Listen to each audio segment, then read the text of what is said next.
Students, welcome to NEET classroom. मैं हूं आपकी educator miss Vaishnavi Porwal and आज के सेशन में हम लोग बात करने वाले हैं the second kingdom of biological classification, that is the kingdom protista.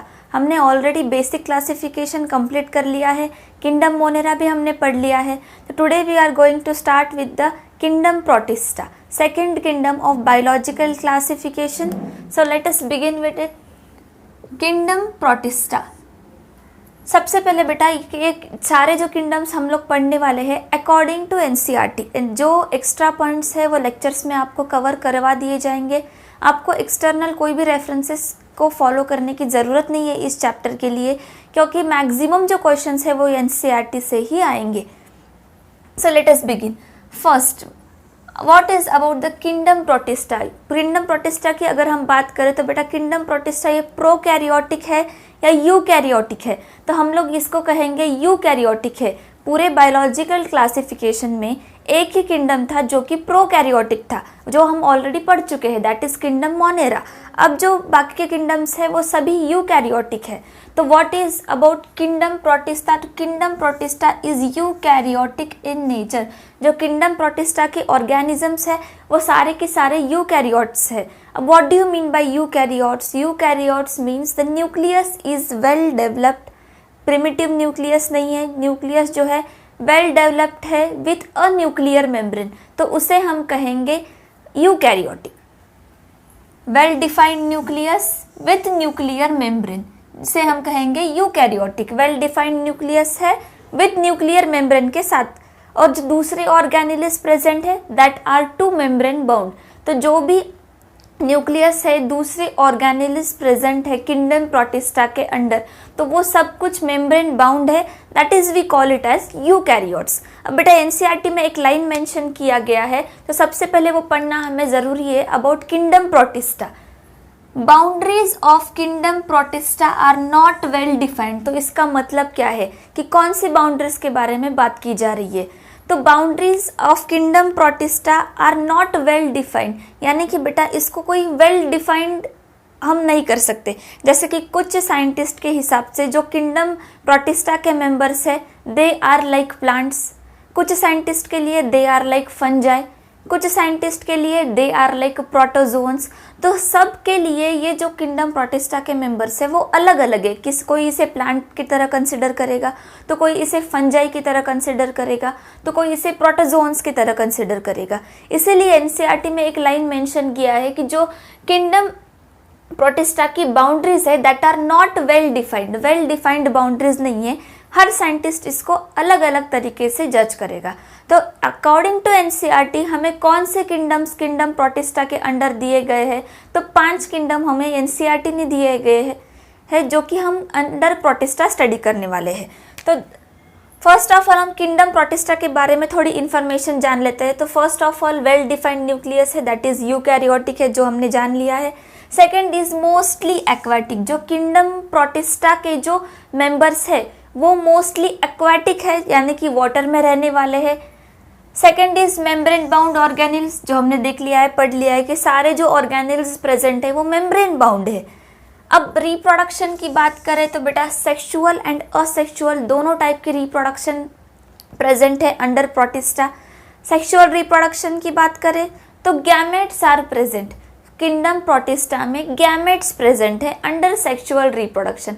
अगर गैमेट्स प्रेजेंट है दैट मीन्स फ्यूजन होगा। अगर फ्यूजन हो रहा है गैमेट्स का that means definitely zygote is going to form. तो किंगडम प्रोटिस्टा के अंदर सेक्सुअल रिप्रोडक्शन में गैमेट्स प्रेजेंट है, फ्यूजन होगा एंड जाइकोट विल फॉर्म। तो ये था एक इंट्रोडक्शन किंगडम प्रोटिस्टा के बारे में। अब according to NCERT kingdom protista में कौन से ग्रुप्स को डाला गया है? तो क्लासिफिकेशन हम लोग पढ़ेंगे 5 ग्रुप का क्लासिफिकेशन। कौन से 5 ग्रुप्स को डाला गया है अंडर किंगडम प्रोटिस्टा? तो according to mode of nutrition इन्होंने डाला है। First is the photosynthetic, second is saprophytic and third is heterotrophic. तो पहले जो 3 ग्रुप्स है वो आएंगे फोटोसिंथेटिक के अंडर। तो फोटोसिंथेटिक मोड ऑफ न्यूट्रिशन के अंडर कौन से ग्रुप्स है? तो फर्स्ट ग्रुप को डाला गया है that is chrysophytes. First group आएगा बेटा आपका क्राइजोफाइट्स। सेकंड डाइनोफ्लैजिलेट्स डायनोफ्लैजिलेट्स जिसमें फ्लैजिला प्रेजेंट है, हम लोग डिटेल में पढ़ेंगे। Third is euglenoids. तो क्राइजोफाइट्स, डायनोफ्लैजिलेट्स एंड यूग्लिनॉइड्स, ये जो 3 ग्रुप्स है, they are placed under phototropic mode of nutrition. Fourth group है that is the slime moulds, जो कि थोड़े थोड़े फंजाई की तरह है, हम लोग वो भी पढ़ेंगे। That is placed under saprophytic mode of nutrition, fourth group है। And the fifth last group is protozoan that is placed under heterotrophic mode of nutrition. तो अकॉर्डिंग टू एनसीईआरटी हम लोग ये 5 ग्रुप्स पढ़ने वाले हैं अंडर प्रोटिस्टा। तो 3 groups that is chrysophytes, dinoflagellates, euglenoids under photosynthetic mode of nutrition. उसके बाद अगर स्लाइम माउल्ट्स की बात करें तो it is placed under saprophytic mode of nutrition. And last group that is the protozoans that is placed under the heterotrophic mode of nutrition. तो सबसे पहले बेटा हम लोग फोटोट्रॉपिक मोड ऑफ न्यूट्रिशन की बात करेंगे, that is the chrysophytes, dinoflagellates and euglenoids. तो इसको बेटा हम कंपैरेटिवली स्टडी करेंगे, कंपैरिजन फॉर्म में, कि तीनों में क्या डिफरेंसेस है। तो तीनों भी हम लोग साथ में पढ़ेंगे। अब हम लोग बात करेंगे किंगडम प्रोटिस्टा के फर्स्ट 3 ग्रुप्स की। तो पहले कौन से 3 ग्रुप्स थे under phototropic mode of nutrition? तो पहले 3 ग्रुप्स थे क्राइजोफाइट्स, डायनोफ्लैजिलेट्स एंड यूग्लिनॉइड्स। तो अगर क्राइजोफाइट्स की बात करें तो बेटा first 2 examples are given under chrysophytes, that is diatoms and desmids. Diatoms and desmids जिन्हें गोल्डन एल्गी भी कहा जाता है। तो आपको याद रखना है, हम अकॉर्डिंग टू एनसीईआरटी ही पढ़ रहे हैं। तो क्राइजोफाइट्स के फर्स्ट एग्जाम्पल्स है diatoms and desmids, also known as alternatively golden algae. कहाँ पाए जाते हैं? In fresh as well as in marine water. Fresh water में as well as marine water में, दोनों भी वाटर्स में पाए जाते हैं। स्ट्रक्चर की बात करें तो ये रहा बेटा डायएटम्स का स्ट्रक्चर, जो कि एक सोप केस की तरह दिखेगा आपको। एक ऐसा सोप केस है जिसके ऊपर दूसरा कवर रखा गया है, तो कुछ ऐसा सोप केस जैसा स्ट्रक्चर आपको दिखेगा। अब आगे सेल वॉल की बात करें तो इसके सेल वॉल किस चीज़ से बनी हुई है? ये जो डायएटम का जो सोप केस लाइक स्ट्रक्चर है, इसकी सेल वॉल किस चीज़ से बनी हुई है? तो cell wall is made up of cellulose and silica. तो सेल वॉल बनी हुई है बेटा सेल्यूलोज एंड सिलिका से। इनडिस्ट्रक्टिबल है, तोड़ नहीं सकते, बहुत मजबूत है, because it is made up of cellulose and silica. Soap case like overlapping form करता है। सोप केस हम सब ने देखा है कि ऐसे 2 कवर्स रखे हुए हैं जैसा स्ट्रक्चर फॉर्म करेगा, that is we call it as soap case like overlapping. NCERT में ऐसा मेंशन किया गया है कि it is soap case like overlapping, एक के ऊपर एक 2 सोप केस रखे हुए हैं, ऐसा स्ट्रक्चर दिखेगा। अब पिगमेंट की बात करें तो बेटा कौन सा पिगमेंट क्राइजोफाइट्स में, इन डायएटम्स डेस्मिड्स में प्रेजेंट है? तो क्लोरोफिल ए इज प्रेजेंट। हमने पहले ही देखा है कि इसे कौन से ग्रुप के अंदर प्लेस किया गया है, इन 3 ग्रुप्स को? तो photosynthetic mode of nutrition. Photosynthetic mode of nutrition that means definitely chlorophyll A is present. तो बेटा यहाँ पे क्लोरोफिल ए प्रेजेंट है। Flagella is absent.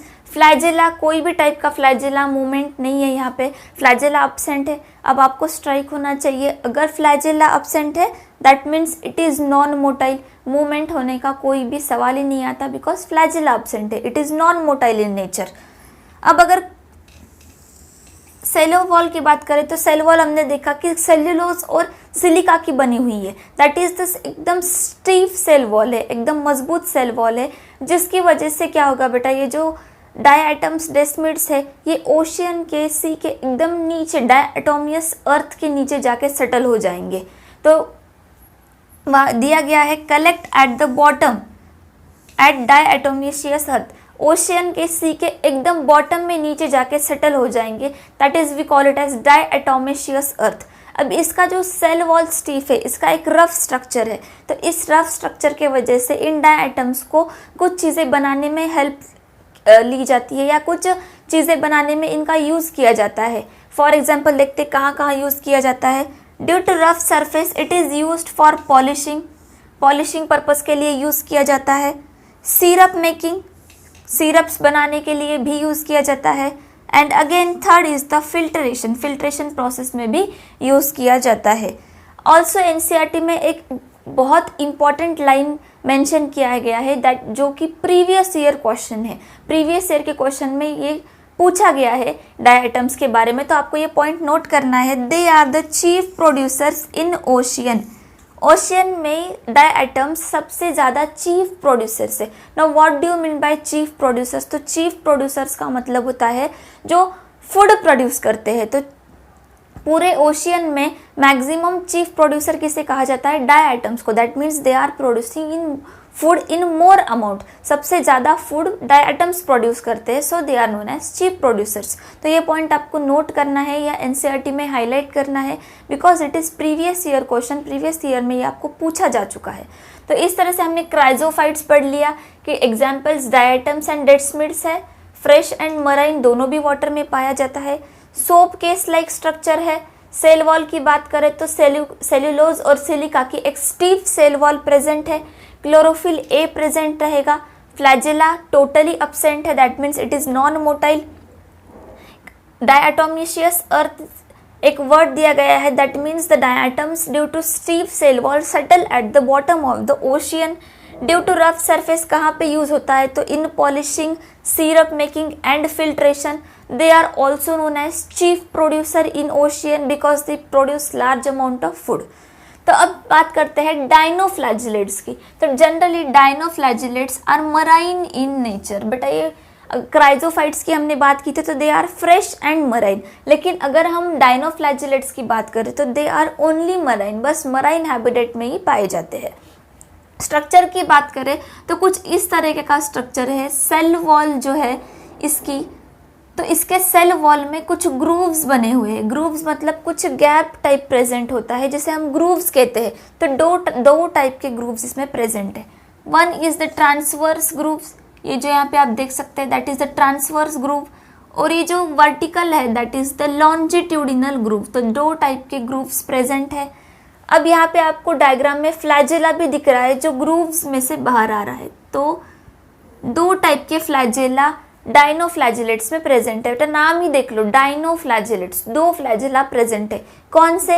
एक है आपका transverse flagella and second is your longitudinal flagella.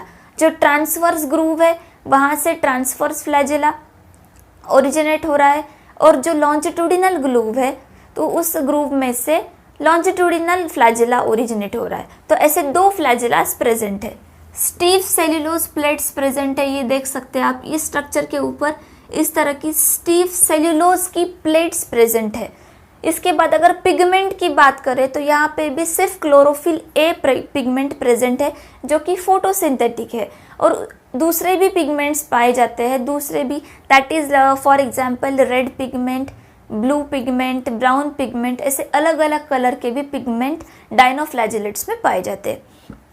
अब अगर डिवाइडेशन की बात करें, रिप्रोडक्शन की बात करें, तो बेटा ये जो डाइनोफ्लैजिलेट्स का रिप्रोडक्शन है that is due to binary fission. Binary fission के वजह से रिप्रोड्यूस किया जाता है डाइनोफ्लैजिलेट्स को, और इनका जो बाइनरी फीजन का रेट है दैट इज वेरी फास्ट, मतलब बहुत कम टाइम में ये लोग बहुत ज़्यादा इनकी क्वांटिटी बना लेते हैं, बहुत ज़्यादा इनका डाइनोफ्लैजिलेट्स तैयार कर लेते हैं। लिटरली हम बोल सकते हैं कि एक पूरा टाइड कवर कर लेंगे। अगर ओशियन की बात करें तो ओशियन में एक रेड टाइड्स करके पाया जाता है। रेड टाइड्स मतलब पूरे ओशियन को रेड कर देंगे डाइनोफ्लैजिलेट्स। इनमें हमने देखा है कि कुछ अलग अलग कलर के भी पिगमेंट्स पाए जाते हैं।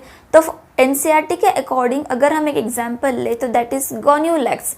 गोन्यूलैक्स नाम का जो रेड टाइड है वो पूरे ओशियन को कवर कर लेगा बहुत कम टाइम में। तो ये डाइनोफ्लैजिलेट्स के फास्ट डिवाइडिंग रेट के वजह से पूरा ओशियन रेड नज़र आएगा आपको। रेड क्यों? क्योंकि बिकॉज रेड पिगमेंट प्रेजेंट है और पूरी तरह टाइड कवर कर लिया है, क्योंकि इनका डिवाइडेशन रेट जो है वो बहुत ज़्यादा फास्ट है, जिसके वजह से पूरे ओशियन को रेड कलर आ जाएगा। तो for best example of red ocean is gonyaulax. Some are poisonous. अब कुछ डाइनोफ्लैजिलेट्स की बात करें तो बेटा ओशियन में कुछ डाइनोफ्लैजिलेट्स पॉइजनस भी पाए जाते हैं, जो कि एक्वाटिक लाइफ जैसे कि फिशेस के लिए काफ़ी डेंजरस है। तो ये हमने पढ़ लिया बेटा डाइनोफ्लैजिलेट्स के बारे में, जो कि मराइन है। स्ट्रक्चर की बात करें तो स्टीफ सेल्यूलोज के प्लेट्स प्रेजेंट है आउटर साइड में। दो टाइप के ग्रूव्स प्रेजेंट है, transverse groove and longitudinal groove. Transverse groove से ओरिजिनेट होगा ट्रांसवर्स फ्लैजेला, लॉन्जिट्यूडिनल ग्रूव से ओरिजिनेट होगा लॉन्जिट्यूडिनल फ्लैजेला। दैट मीन्स दो टाइप के फ्लैजेला प्रेजेंट है। यहाँ पे क्लोरोफिल ए प्रेजेंट है, क्लोरोफिल ए के साथ साथ दूसरे कलर के पिगमेंट प्रेजेंट है, that is brown, red, blue. अब डिवाइडेशन की बात करें तो रिप्रोड्यूस कैसे हो रहा है, बाय बाइनरी फिजन, जिसकी वजह से एट वेरी फास्ट रेट ये रिप्रोड्यूस कर लेगा। इसके अंदर प्रेजेंट पिगमेंट प्रेजेंट होने की वजह से बहुत फास्ट टाइम में डिवाइड करके ये ओशियन के पूरे टाइड्स को कवर कर लेगा। Best example of red ocean ले सकते हैं गोन्यूलैक्स। सम डायनोफ्लैजिलेट्स आर पॉइजनस, जो कि मराइन लाइफ, जो कि एक्वेटिक लाइफ है, मराइन लाइफ फिशेस के लिए डेंजरस हो सकता है। तो अब हम थर्ड ग्रुप की बात करेंगे, that is the euglenoids. Euglenoids are completely fresh water. Euglenoids marine water में नहीं पाए जाते, कंप्लीटली फ्रेश वाटर में ही यूग्लिनॉइड्स पाए जाएंगे। तो अब स्ट्रक्चर की बात करें तो बेटा बहुत सिंपल स्ट्रक्चर है जिसमें सेल वॉल प्रेजेंट नहीं है। आपको ये याद रखना है, यूग्लिनॉइड्स में cell wall is completely absent.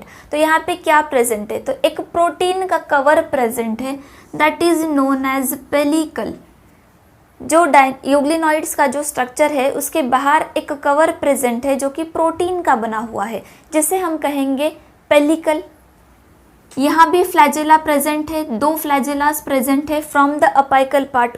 Apical यानी कि जो ऊपर का पार्ट है वहाँ से दो फ्लैजेला प्रेजेंट है। That means the euglenoids are also motile in nature. Cell wall absent है, हमने पढ़ लिया। प्रोटीन का कवर प्रेजेंट है कॉल्ड एज पेलिकल, जो कि इस यूग्लिना को सेल्स को फ्लेक्सिबल बनाता है। जब बेटा सेल वॉल प्रेजेंट होती है तो एक स्टीफ स्ट्रक्चर होता है। अब यहाँ पे एक पेलिकल ऐसा स्ट्रक्चर है कि जिसके वजह से जो यूग्लिनॉइड्स के सेल है वो एकदम फ्लेक्सिबल तरह के होंगे। अब पिगमेंट की बात करें तो यहाँ पे आपको ध्यान रखना है, क्लोरोफिल ए के साथ क्लोरोफिल बी भी प्रेजेंट है। हमने क्राइजोफाइट्स में देखा कि सिर्फ क्लोरोफिल ए प्रेजेंट था, डायनोफ्लैजिलेट्स में भी क्लोरोफिल ए प्रेजेंट था, यूग्लिनॉइड्स में क्लोरोफिल ए प्लस क्लोरोफिल बी, ये दोनों भी पिगमेंट्स प्रेजेंट है। तो ये पॉइंट आपको नोट करना है। क्वेश्चन पूछा जा सकता है कि प्रोटिस्टा के कौन से ग्रुप में दोनों पिगमेंट्स प्रेजेंट है, chlorophyll a as well as chlorophyll b. तो आपका आंसर होना चाहिए that is the group euglenoids. अब फ्लैजिला की बात करें तो हमने देखा है कि दो फ्लैजिला प्रेजेंट है, लेकिन अगर साइज की बात करें तो बेटा तो ये दोनों फ्लैजिला अनइक्वल साइज के हैं।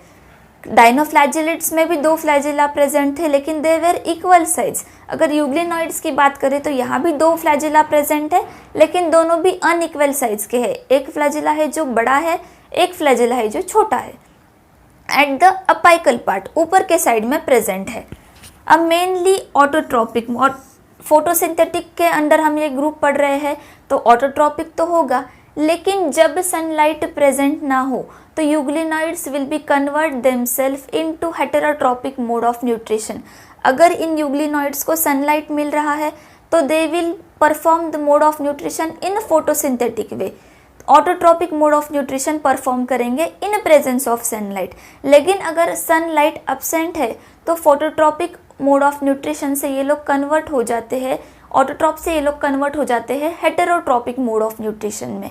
तो हेटेरोट्रोपिक मोड ऑफ न्यूट्रिशन में ये लोग क्या करेंगे, will depend on another small organism, they will predation on small organism. तो छोटे छोटे यूग्लिनॉइड से जो छोटे छोटे ऑर्गेनिजम्स प्रेजेंट है उन पे ये डिपेंड करेंगे। हेटेरोट्रोपिक मोड ऑफ न्यूट्रिशन उनको खा लेंगे, उनका प्रेडेशन करेंगे।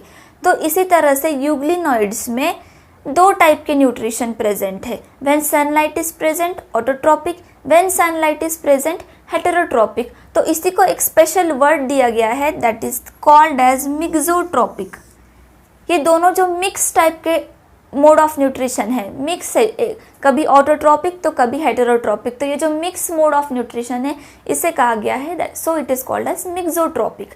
दोनों न्यूट्रिशन प्रेजेंट है इसलिए मिक्सोट्रोपिक। अब अगर कंपैरेटिवली स्टडी करें क्राइजोफाइट, डायनोफ्लैजिलेट्स और यूग्लिनॉइड्स में, तो क्राइजोफाइट्स फ्रेश एंड मराइन दोनों में पाए जाते हैं, dinoflagellates only in marine, euglenoids only in fresh water. Pigment की बात करें तो क्राइजोफाइट्स में क्लोरोफिल प्रेजेंट है, डाइनोफ्लैजिलेट्स में भी क्लोरोफिल ए प्रेजेंट है, लेकिन यूग्लिनॉइड्स में chlorophyll a as well as chlorophyll b दोनों प्रेजेंट है। फ्लैजिला की बात करें तो क्राइजोफाइट्स में it is completely non motile flagella absent है, लेकिन डाइनोफ्लैजिलेट्स और यूग्लिनॉइड्स दोनों में फ्लैजिला प्रेजेंट है, अब्सेंट नहीं है। अब अगर क्राइजोफाइट्स की बात करें तो इनका ये एक प्लैंकटन की तरह पैसिवली फ्लो करते हैं वाटर में, एक प्लैंकटन की तरह प्रेजेंट होते हैं। चीफ प्रोड्यूसर है ओशियन में। वही अगर डाइनोफ्लैजिलेट्स की बात करें तो वो बाइनरी फिजन से डिवाइड करेंगे और काफ़ी लॉन्ग टाइड्स बनाते हैं ओशियन में, बहुत फास्ट रेट है इनका रिप्रोडक्शन का। यूग्लिनॉइड्स की बात करें तो दे आर मिक्सोट्रोपिक, दोनों टाइप के न्यूट्रिशन प्रेजेंट है, autotrophic as well as heterotrophic. अगले सेशन में हम लोग बात करेंगे fourth group that is slime moulds and fifth group that is the protozoans. तो 3 ग्रुप्स हमने ऑलरेडी स्टडी कर लिए हैं, क्राइजोफाइट्स, डाइनोफ्लैजिलेट्स एंड यूग्लिनॉइड्स। अब फोर्थ ग्रुप और फिफ्थ ग्रुप बचा है that is slime moulds and protozoans, तो वो हम लोग अगले सेशन में स्टडी करेंगे।